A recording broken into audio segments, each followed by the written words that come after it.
Hey, how we doing? Steven, kind of a little bit of a life update. Not here to depress anybody because, I still find myself in front of people trying my best to entertain them. So I don't necessarily want to be the guy that is bringing you down all the time. But interesting lifetime, and not necessarily really a life update because I don't have much of that, other than the fact that they call Christmas the most wonderful time of the year. And I would argue that for everybody, that is not the case for their own various different reasons. My stepdad used to say that Christmas time was the hardest for alcoholics and addicts, and he has been sober for a lot of years and spent a lot of years sponsoring different people and trying to keep them sober. And I never really understood why he would say that because I always kind of enjoyed Christmas until the early 2000s when my grandmother passed away. She died a week before Christmas. And ever since then, I've hated this holiday.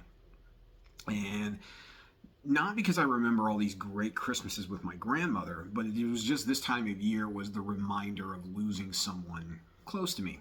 So I've never really been a gigantic fan of the most wonderful time of the year. So for anybody who always asks why I don't like Christmas, there's your answer. That's why I hate Christmas. That's why I try to avoid it, and I count down until January. And I don't mean that to rain on anybody's Christmas parade.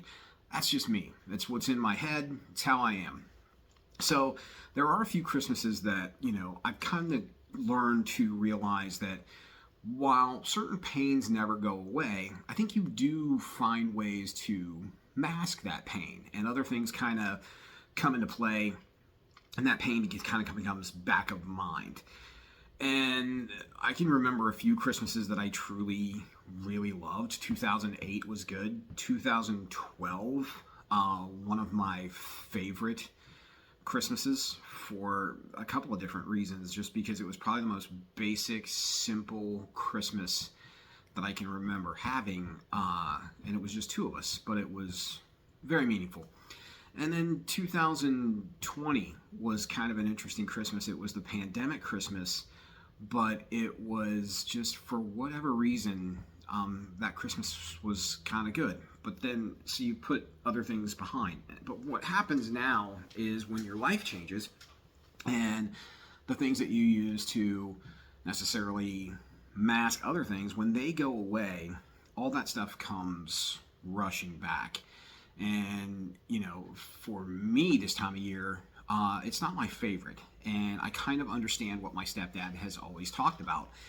You constantly look around this time of year, and everybody seems to have somebody, and everybody is super happy, and everybody is doing Christmassy things. And when you're not, it's not the most wonderful time of year. It's the best way I can say it. And I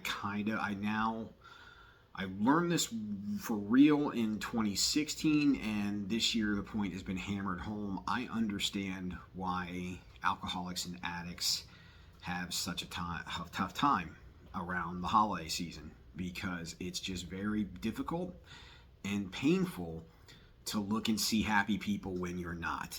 So keep that in mind. I'm not telling you to not be happy in front of people. That's insane and ludicrous, and I would never ask you to do that.